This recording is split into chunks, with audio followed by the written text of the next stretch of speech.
sobat, jumpa lagi melanjutkan kisah Ogo Sosro dan Sapu Intem untuk sobat semua.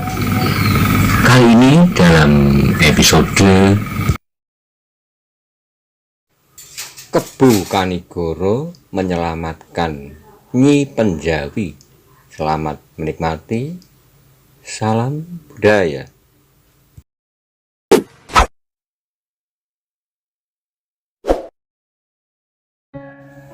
Pada episode sebelumnya dikisahkan ketika kegaduhan terjadi akibat Bantaran ingin menyelamatkan Nyai Penjawi dari gangguan orang-orang Pamingit dan dapat mengalahkan orang itu, maka Bantaran kemudian mengajak orang-orang Banyu Biru untuk sadar akan hal-hal yang tidak baik seperti dilakukan di lapangan itu. Bagaimana kisah selanjutnya? Simak bersama-sama. Monggo kula aturi subscribe, like, komen, soho share. Matur.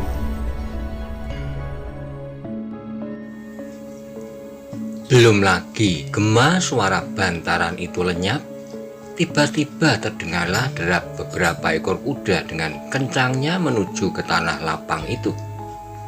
Mendengar derap yang berdatangan, Bantaran nampak terkejut. Segera ia tahu apakah yang sebentar lagi akan terjadi. Meskipun demikian ia tetap tenang, dan dengan tenang pula ia berkata lantang, rupa-rupanya ada juga pengkhianat-pengkhianat di Banyu Biru ini, dan agaknya mereka telah melaporkan kehadiranku. Orang-orang yang berdiri di tanah lapang itu segera menjadi gelisah. Beberapa orang telah bersiap untuk melarikan diri, tapi mereka sama sekali tidak mendapat kesempatan, sebab dalam waktu yang sangat singkat beberapa orang berkuda telah datang dan langsung mengepung tanah lapang itu di 4 penjuru. Bantaran masih dalam sikap yang tenang, memandang berkeliling pada kira-kira 10-12 orang yang masih berada di atas punggung kuda mereka.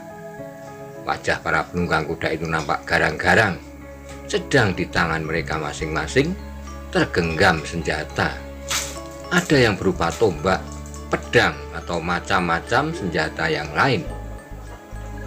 2 orang di antara mereka mendorong kuda mereka agak ke depan. Rupa-rupanya 2 orang itu adalah pemimpin rombongan. Salah seorang daripadanya terdengar berteriak dengan suara yang nyaring, "Hei, orang-orang Banyu Biru yang tak tahu diri, katakanlah kepada kami, siapa di antara kalian yang bernama Bantaran?"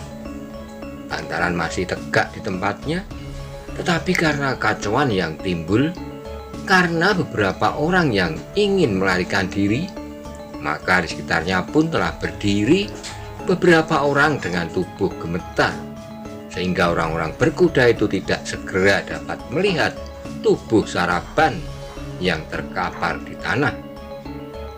Suara pemimpin rombongan berkuda yang bergeletar memenuhi tanah lapang itu untuk beberapa lama tidak mendapat jawaban. Karena itu ia mengulangi, "Ayo, katakanlah pada kami, siapakah di antara kalian yang bernama Bantaran? Kalau tidak ada di antara kalian yang mau menunjuk batang hidungnya, maka semuanya yang berada di tanah lapang ini akan kami bawa. Setelah itu janganlah kalian berharap untuk bertemu kembali dengan anak istri kalian." Bantaran menarik napas dalam-dalam sambil menekan dadanya. Sudah tentu ia tidak menghendaki sekian banyak orang menjadi korban untuk dirinya. Meskipun demikian, sekali 2 kali nampaklah ia menoleh ke arah Nyi Penjawi yang berdiri tidak jauh di belakangnya. Agaknya Nyi Penjawi itulah yang memberati hati Bantaran. Sebagai seorang sahabat Penjawi, ia tidak akan tega melihat nama perempuan itu dinodai. Belum Bantaran mengambil suatu sikap, tiba-tiba seorang di antara 2 orang berkuda itu meloncat turun dan menyambar baju orang yang bertubuh sedang tetapi nampak otot-ototnya menonjol seperti orang hutan. Sambil membentak-bentak, orang itu bertanya, "Siapa namamu?" Dengan tergagap, orang yang masih agak mabuk itu menjawab, "Gunjang, Tuan." "Kenalkah kau dengan orang yang bernama Bantaran?" tanya orang Pamingit seterusnya. Untuk beberapa saat Gunjang berdiam diri, namun tiba-tiba terdengarlah jawabannya di luar dugaan. Orang yang mabuk dan berbuat tidak sepantasnya itu ternyata memiliki kesetia kawanan yang tinggi. Sebagai seorang Banyu Biru, ia merasa berkewajiban melindungi Bantaran. Karena itu jawabnya, "Kenal, Tuan, aku kenal betul dengan orang itu." "Nah, kalau begitu tunjukkanlah orangnya kepada kami," desak orang Pamingit itu. Kemudian terdengarlah jawabannya yang mengejutkan hati orang-orang di tanah lapang itu. Sudah sejak berapa bulan ia tidak pernah menampakkan dirinya, Tuan. Karena itu aku tidak dapat menunjukkannya kepada Tuan. Tiba-tiba mata orang Pamingit itu seolah-olah akan meloncat dari batok kepalanya. Ternyata jawaban itu sama sekali tidak diduganya. Karena itu ia menjadi marah sekali. Ketika tangannya yang memegang baju Gunjang diguncang-guncangkan, Gunjang pun ikut terguncang, seperti sebatang pohon yang diputar-putar badai.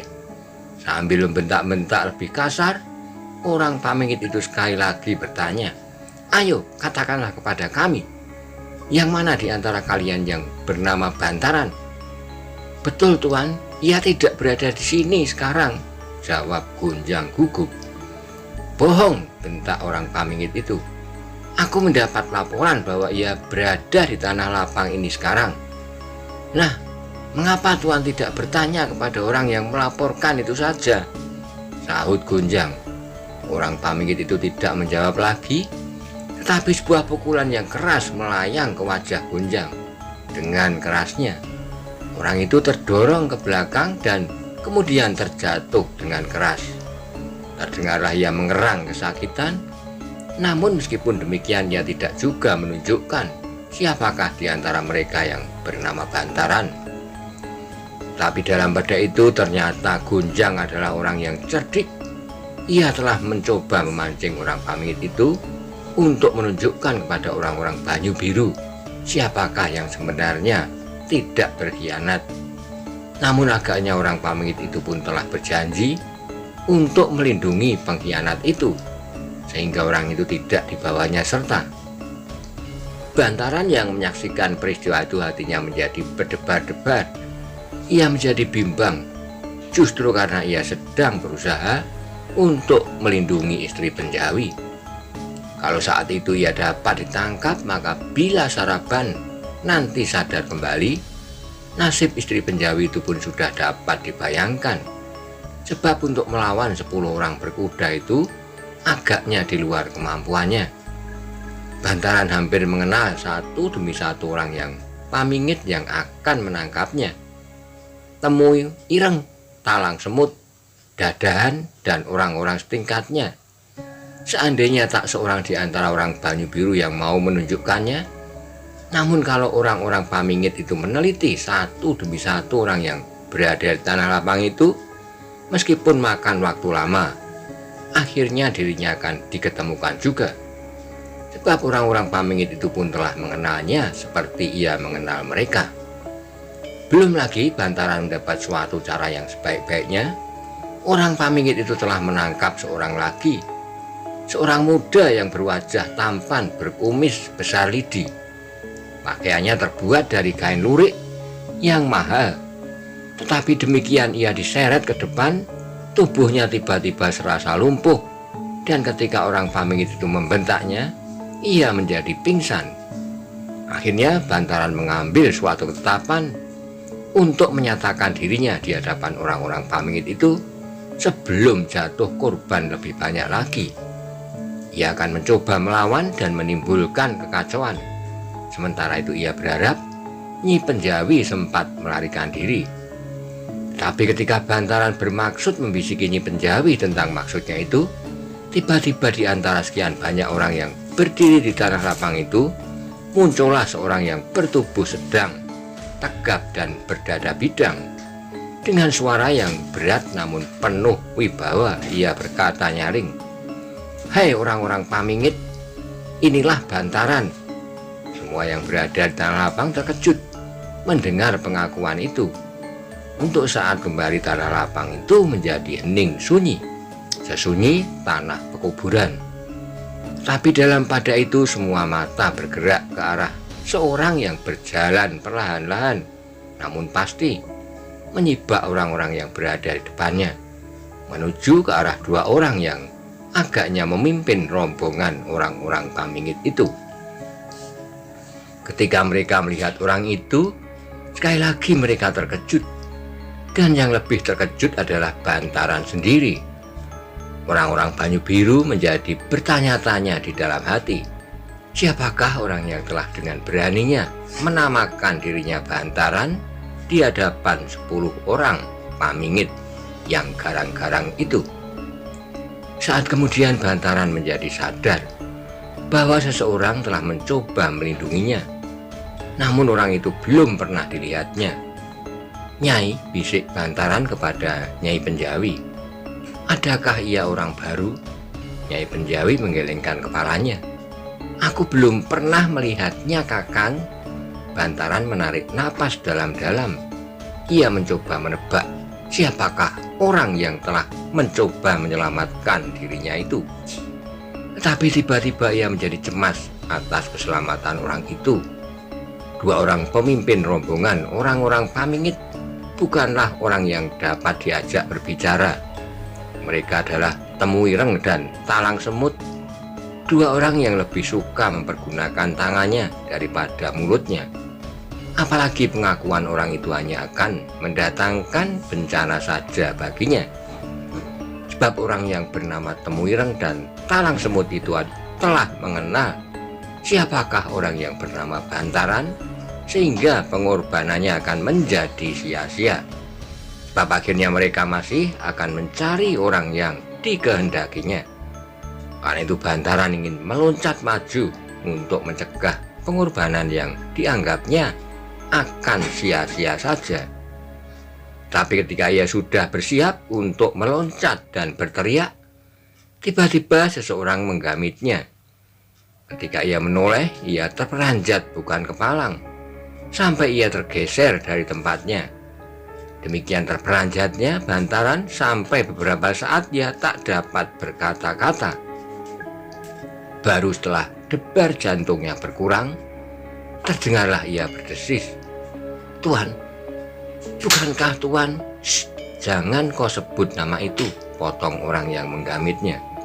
Bantaran mengangguk-angguk cepat, namun ia masih agak bingung menanggapi kehadiran orang yang sama sekali tak disangka-sangka itu. "Tuan," sambungnya sambil tergagap, "mengapa Tuan tiba-tiba saja berada di tempat ini?" Orang itu yang tak lain adalah Maiso Jenar tersenyum. "Bantaran, ketika 10 orang berkuda itu datang, kau agaknya tetap tenang. Tetapi ketika kau lihat aku, kau menjadi kebingungan." Bantaran mencoba memperbaiki jalan napasnya sambil menjawab, "Sebab bagiku kehadiran Tuan lebih berkesan di hati daripada monyet-monyet dari Pamingit itu." Sekali lagi Maiso Jenar tertawa kecil. Kemudian katanya memperingatkan Bantaran pada keadaannya kini. "Apalagi orang-orang Pamingit itu akan menangkap engkau." Bantaran tersadar akan bahaya yang mengancam. Tak bersamaan dengan itu kembali ia teringat kepada orang aneh yang mengaku dirinya Bantaran itu. Karena di sampingnya sekarang ada Maiso Jenar, maka disampaikannya keheranannya itu kepadanya. "Tuan, aku menjadi heran ketika seseorang mengaku bernama Bantaran dan dengan beraninya menghadapi Temu Ireng." Maiso Jenar dan Bantaran bersama-sama mengangkat wajahnya, memandang ke arah orang yang menamakan dirinya Bantaran, yang sekarang telah dekat dengan Temu Ireng dan Talang Semut. Dalam pada itu terdengar Bantaran meneruskan, agaknya orang itu belum mengenal siapakah mereka berdua, ditambah dengan 8 orang lainnya. "Jangan risaukan orang itu," sahut Maiso Jenar. Bantaran menoleh sambil mengerutkan keningnya. Kenalkah Tuan dengan orang-orang itu? Maiso Jenar mengangguk, tetapi ia masih tetap memandang kepada orang yang menamakan diri Bantaran yang sekarang sudah berdiri tepat di hadapan Temuireng. Siapakah dia? Desak Bantaran. Paman guruku, jawab Maiso Jenar singkat. Oh, suara Bantaran seolah-olah terpotong di kerongkongan. Baru kemudian ia meneruskan. Alangkah bodohnya aku. Kalau demikian 10 orang itu sama sekali tidak akan berarti. Maiso Jenar tidak sempat memperhatikan kata-kata Bantaran. Sebab pada saat itu ia melihat Temuireng melangkah maju. Kemudian terdengarlah suaranya mengguntur. Kaukah yang bernama Bantaran? Orang yang berdiri di hadapannya yang sebenarnya adalah Kebu Kanigoro menjawab dengan tenangnya. Ya, akulah Bantaran. Sekali lagi Temuireng memandang orang yang berdiri di hadapannya itu tanpa berkedip. Kemudian terdengarlah ia tertawa terbahak-bahak. Tertawa untuk menegaskan kemarahannya yang hampir memecahkan dadanya. Dan ketika suara tertawa itu tiba-tiba berhenti, terdengarlah ia berkata dengan kerasnya kepada kawannya yang masih berada di atas kudanya. Hei Adi Talang Semut, agaknya mataku telah rusak. Coba katakan kepadaku, apakah orang ini Bantaran? Orang-orang yang berada di tanah lapang itu hatinya menjadi tegang. Mereka sama sekali belum pernah mengenal orang aneh yang mengumpankan dirinya itu. Tapi di samping itu, orang-orang yang mula-mula mengumpati Bantaran di dalam hati menjadi malu. Kalau orang yang belum mereka kenal saja bersedia melindungi pemimpin Banyu Biru itu, bukankah kewajiban orang Banyu Biru sendiri untuk berbuat lebih banyak lagi? Dalam pada itu, Talang Semut tidak kalah marahnya. Ia mendorong kudanya maju mendekati Kebu Kanigoro. Semakin dekat ia dengan Kanigoro, semakin teganglah setiap wajah yang menyaksikan peristiwa itu. Tidak pula kalah tegangnya wajah Bantaran. Bahkan sampai ia menggigit bibirnya sendiri. Talang Semut ternyata tidak menjawab pertanyaan Temuireng dengan kata-kata. Sedemikian marahnya ia karena ia merasa dipermainkan oleh orang yang belum dikenalnya, yang disangkanya juga orang Banyu Biru yang ingin melindungi pemimpinnya. Sehingga Talang Semut merasa tidak perlu bertanya-tanya lagi. Maka ketika kudanya telah dekat benar dengan tubuh Kebu Kanigoro, diangkatnya cambuknya tinggi-tinggi sambil menggeram keras. Cambuk itu sekali menggeletar di udara dan seterusnya dengan derasnya menyambar tengkuk Kebu Kanigoro. Hampir semua orang yang menyaksikan peristiwa itu seakan-akan berhenti bernapas. Talang Semut bagi orang Banyu Biru tak ubahnya seperti hantu peminum darah. Sekali ia turun tangan, maka hampir dapat dipastikan bahwa korbannya tak akan dapat lagi melihat matahari terbit. Demikianlah mereka menyangka bahwa orang yang mengaku bernama Bantaran itu akan menjadi korban kemarahan Talang Semut. Tapi sekejap kemudian dada mereka terguncang menyaksikan akibat perbuatan Talang Semut. Bahkan beberapa orang menjadi tak begitu percaya kepada mata mereka. Sebab apa yang mereka saksikan sama sekali di luar dugaan mereka. Ketika cambuk itu melayang ke arah tubuh Kebu Kanigoro, meloncat dengan tangkasnya menangkap tangkai cambuk itu dengan keras sekali. Ia menariknya. Tapi agaknya Talang Semut memegang cambuk itu demikian eratnya sehingga cambuk itu tak lepas dari tangannya. Tapi ternyata kekuatan Talang Semut bukanlah tandingan Kebu Kanigoro. Sehingga ketika Kanigoro menariknya lebih keras lagi, tubuh Talang Semutlah yang ikut terseret dari kudanya. Karena Talang Semut tidak menduga, maka untuk sesaat ia kehilangan akal. Ketika ia sadar tangan Kebu Kanigoro telah memegang bagian depan bajunya sedemikian erat dan sebuah pukulan melayang tepat ke arah pelipisnya. Semuanya itu berlangsung sedemikian cepatnya sehingga Talang Semut tidak mempunyai kesempatan sama sekali untuk membela diri. Yang terjadi kemudian adalah pelipisnya seolah-olah membentur dinding baja begitu kerasnya sehingga tiba-tiba saja matanya menjadi berkunang-kunang. Saat kemudian ia sama sekali tidak sadarkan diri dan tubuhnya yang sudah tak berdaya itu jatuh terkulai di tanah, pingsan. Temuireng melihat peristiwa itu menjadi di depan hidungnya, tetapi ia seolah-olah terpukau oleh suatu kekuatan gaib. Bermimpi pun ia tidak bahwa ada orang yang dapat sedemikian mudahnya mengalahkan talang semut. Yang pernah didengar Temuireng adalah orang yang paling sakti di Banyu Biru adalah Ki Ageng Suro Dipoyono, dan orang yang telah melakukan suatu keajaiban itu adalah seorang yang masih terhitung muda. Tiba-tiba Temuireng sampai pada suatu kesimpulan bahwa hal itu terjadi atas kesalahan talang semut sendiri, sebab agaknya ia kurang berhati-hati. Dengan demikian ia kehilangan kesiagaan diri. Karena itulah kemudian dengan menggeram, Temuireng mencabut goloknya dan dengan berteriak keras ia langsung menyerang Kebu Kanigoro. Pada itu Dadan beserta kawan-kawannya telah menyaksikan bagaimana talang semut dijatuhkan oleh orang yang mengaku bernama Bantaran.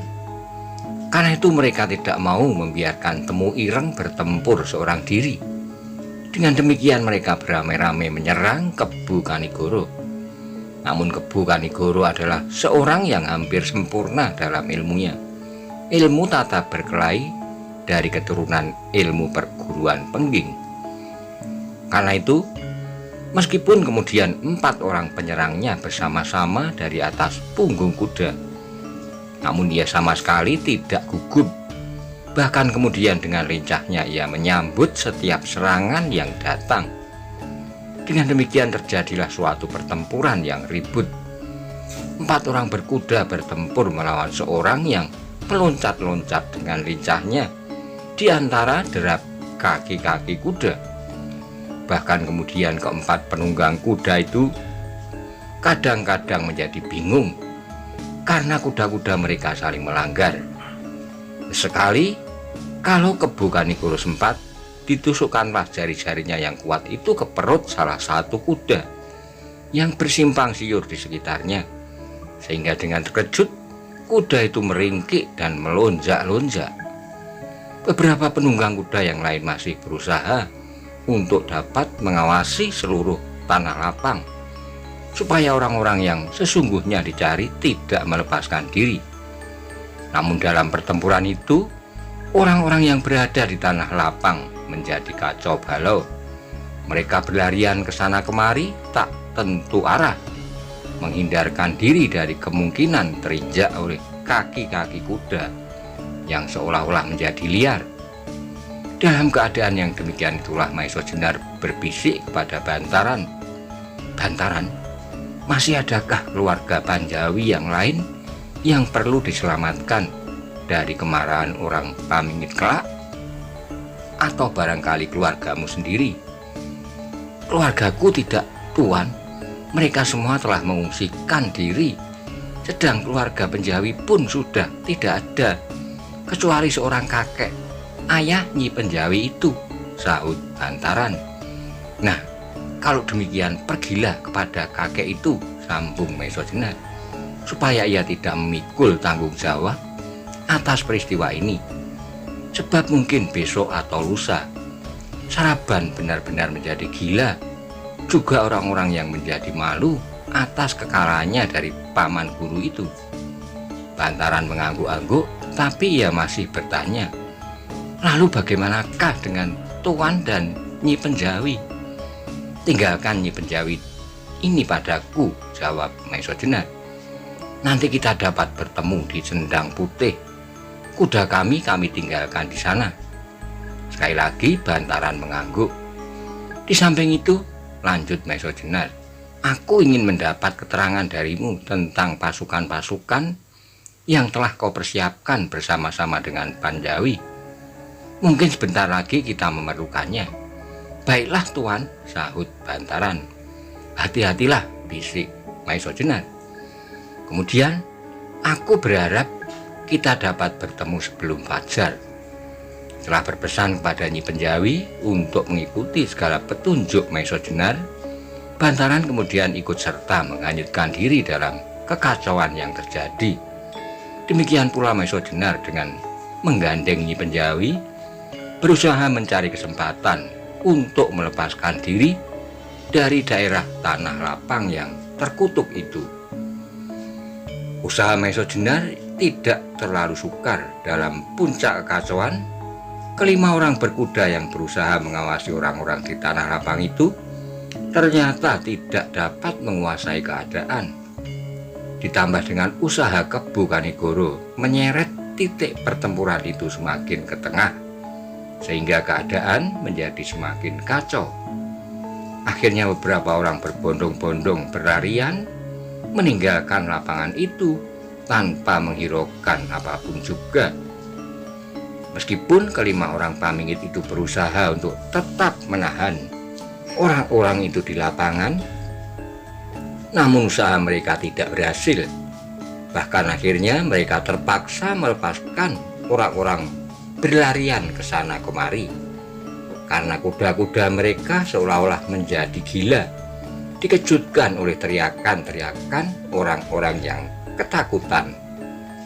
Saat kemudian lapangan itu telah menjadi kosong, kecuali Kebu Kanigoro yang masih harus bertempur melawan orang-orang berkuda dari pamingit itu. Apalagi kini kelima orang yang lain yang tidak berhasil menahan orang-orang baju biru di lapangan ingin menumpahkan kemarahan mereka kepada orang yang menamakan dirinya Bantaran. Sebab orang itu sumber dari kekacauan dan kegagalan mereka menangkap Bantaran. Dalam pada itu Kebu Kanigoro merasa bahwa tugasnya telah selesai.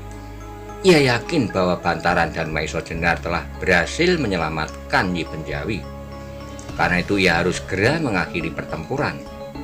Demikianlah Kebu Kanigoro mulai bertempur dengan sepenuh tenaga. Ia tidak saja menghindari serangan-serangan orang pamingit itu, tapi ia pun telah mulai menyerang mereka. Ketika seekor kuda dengan penunggangnya yang garang senjata sebilah pedang yang ke-8 menyerangnya, Kebu Kanigoro tidak saja menghindari serangannya, tapi tiba-tiba ia pun meloncat ke atas penunggang kuda itu.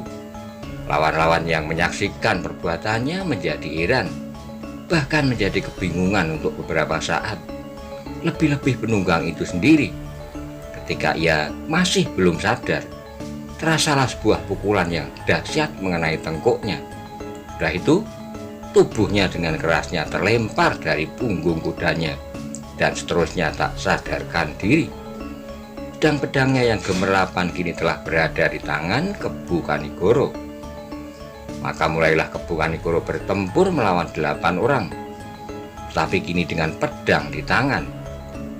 Sebagai seorang yang memiliki ilmu yang tinggi, maka Kebu Kanigoro selalu dapat menempatkan dirinya pada keadaan yang menguntungkan.